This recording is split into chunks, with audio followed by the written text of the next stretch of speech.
Today I'm going to be talking about the Kensei build that I would personally do if I'm trying to optimize my Kensei. And now this will be unsurprising to anyone who watched my analysis of their features, but this is going to be an archer sharpshooter build. Now this has been something I've been doing the whole time, but I didn't really make it clear to you guys that if I'm doing one of these builds, I am not allowing myself to do more than a 3-level dip into another class. I just don't want to say this is a monk optimization build where I'm taking 1,000,000 levels from another class. So I've decided to be a variant human so we can pick up sharpshooter at level 1. I'm going to have the +1 be in dexterity and the second +1 be in wisdom. When it comes to the wisdom versus constitution, it's basically +1 AC versus plus our level in health, and I decided the AC was likely going to be more important in the long run. Now in this build, the first 6 levels are going to monk. It's very important that we get to level 6 of monk as soon as possible because that's where our core playstyle really starts coming into effect. Now between levels 1 and 2, we're not a Kensei yet, so we can't use the longbow, so we're going to be using a short bow. Our main tactic is going to be avoid direct combat and to use sharpshooter on anyone who has 17 AC or less. Now an important note here is don't ask the DM how much AC they have, but pay attention. Say, what kind of armor are they wearing? Do they have a shield? Do they have plate? If so, probably don't use sharpshooter. Do they have leather armor with no shield? Probably use sharpshooter in that case. And if, of course, if you have advantage, you're going to increase that threshold by around 4. So you're going to want to say 21 instead of 17 AC. And if you have disadvantage, you're going to want to increase it by about 4. Or just go with the rule of thumb that if you have disadvantage, probably don't use sharpshooter. In these early levels, we're likely going to be using our key points for disengage and dodge. It's going to be used for our defensive abilities as opposed to using it for offensive. And at level 3, we get a bunch of different things here, but the most important of which is that we get a longbow to increase our damage by an average of 1, as well as a bonus action that we can weaponize on our archery attacks. And that's basically what we're going to be doing. We're going to be saying bonus action, fire these arrows. It's kind of interesting here because we've increased our damage, but not our 2 hit. Our threshold has actually changed. So now instead of 17 AC, we want to do 16 AC and less with the same advantage and disadvantage rules, which by the way are going to just be the same rules throughout this whole build. But once we start getting to the end where our threshold gets crazy high, you might want to start using sharpshooter even at disadvantage. I might make a dagger or Kensei weapon at this level, or a short sword or a rapier, so that if we're pressured, we can quickly whip it out, attack, and then do an unarmed strike with a kick or something. So if we want to disengage, we can with the +2 AC. Although I just feel like more often than not, we will either take the hit or use our disengage bonus action to get some distance and then just use our bow. At level 4, we are 100% getting a dexterity bump. At level 5, we get extra attack, which is of course great. We have really high quality attacks with this build, which are only going to get higher quality. So an extra attack is very substantial. But the most important thing we're getting here is focused aim. Now focused aim comes as a Tasha's variant feature, and it's going to be so important for this build because it combines with our key fueled strikes. So let's say we miss an attack. We can now spend 1 to 3 key points to increase it by 2, 4, or 6, depending on the key points we spent, to potentially change that attack into a hit. Then we can use our bonus action with our key fueled strikes to get an extra high quality attack off. Now what's cool about this key focused aim is that it changes our thresholds, so we have a lot of control over our sharpshooter threshold. I never recommend spending 3 key points for the +6, but I do recommend spending the +2 and the +4 to make a hit happen. And the best case scenario here is, let's say we miss by 2, we spend 1 key, now it's a hit, and that's a sharpshooter attack, and now we get a new sharpshooter attack which hits. That was 2 attacks for 1 key. 2 attacks that are attached to sharpshooter, so they're higher quality than normal attacks. This is something that I would say is around the strength of an average action surge. Think about that, 1 key point for the strength of an average action surge. Now I understand that this is the key point's best case scenario and its action surge's average case scenario, but I still just am trying to tell you the quality of our key is quite high here. We need to spend special attention on when we use our bonus action to give us those extra d4s of damage now, because if we spend our bonus action before we make the attacks, which we need to do, now we don't get that extra attack if we miss. So we need to pay very, very close attention to how we're expending our bonus actions and whether or not we want this to be a turn where we're going for a sharpshooter key attack, or if we are just going for some basic attacks and want the d4 stacked on top of it. And there's a lot of nuance in that decision making, which I think is quite cool. So at level 5, because we've got a proficiency bonus at this point, our threshold for using sharpshooter has changed to 17, and that threshold is adjustable now. If you're willing to spend 1 key, that threshold can be 19, and if you're willing to spend 2 key this turn, that threshold can be 21. So I've talked about the accuracy of the Kensei, and it's really starting to show. A threshold of 21 means that, you know what, I'm willing to shoot at almost anyone if you have those 2 key that you're willing to spend. At level 6, we get our weapon just ignores the resistance to non-magical weapons. So basically we have magical weapons for the purpose of this. And then we get an ability where if we hit, we can spend a key to do our martial arts and die damage. That's not a lot of damage. And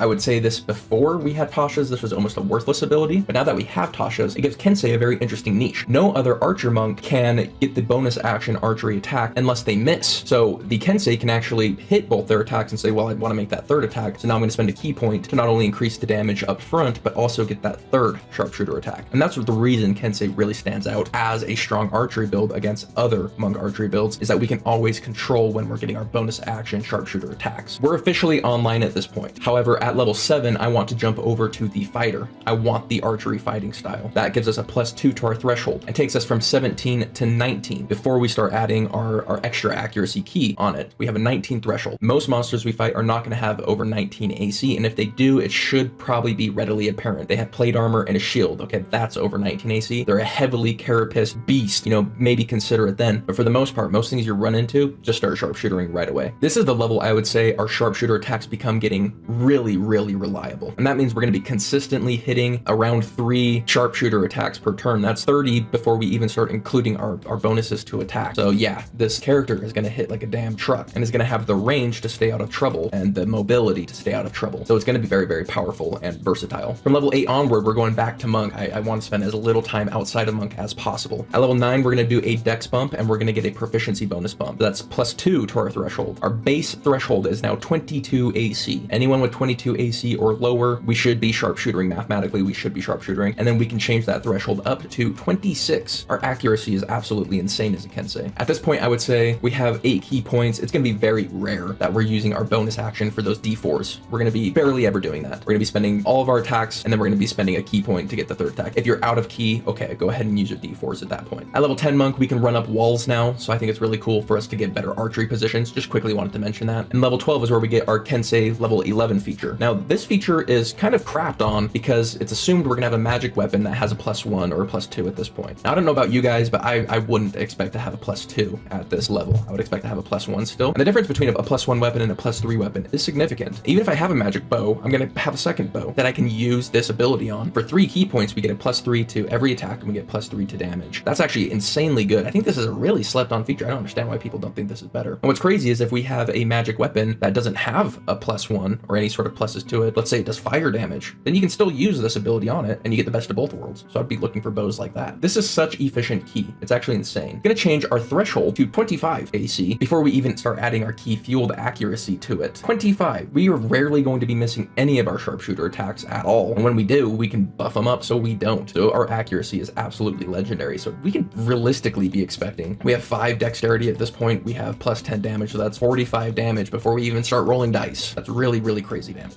Oh, I forgot to even add the +3 magic damage. We got to add 9 more to that. So that's 54 damage before we even start rolling dice. And yeah, we're going to miss some sometimes, but not often. Skipping some levels at this point, we can get to level 18, which gives us the Kensei's final accuracy attack. Let's say we do miss an attack. Well, once per turn, you get to re-roll. So our accuracy just went to another land of insane. We're rarely going to be missing. When you do, you get a re-roll. That's really good. And then at level 19, I kind of consider this our capstone. We get empty body. Empty body for some key is going to allow us to be invisible, meaning every one of our attacks is going to be an advantage and everyone's going to have disadvantage against attacking us. So again, our accuracy goes to crazy town. We can have a +3 weapon with advantage. Every sharpshooter attack should be hitting at this point. When it doesn't, you get to re-roll it once per turn. Long story short, Kensei is all about accuracy to me. I don't like the melee Kensei build at all. I think it's an archer build through and through. I think it's the premier example of what a monk archer can be. I think it's actually really well rounded. I think it does excellent damage. I think it has excellent protection with, and it utilizes monk's mobility. That's one of the things with a lot of monks is you don't utilize their mobility, but by being ranged, you automatically do. Make sure we get in the best position. Make sure we can kite people better. Like it just works for us. So I think our defenses are deceptively high because we can avoid a lot of damage. And I think our offense is exceptionally good, especially as we get to those mid levels and later, but even right from the beginning, I think we hit like a damn truck. And I think Kensei is one of the more slept on monks. I see it ranked low all the time, but as you guys can see from this build, I don't see why. This is definitely competing with other sharpshooter builds and in many ways outperforming them. We can make sharpshooter attacks where a lot of other builds just can't. They would be outside of the threshold that we can meet. But that's just my take on the Kensei's most optimized build. Let me know what you guys would do with your optimized Kensei build in the comments down below. But other than that, I hope you have yourselves a kick-ass day and I'll catch you on the next one. See you later.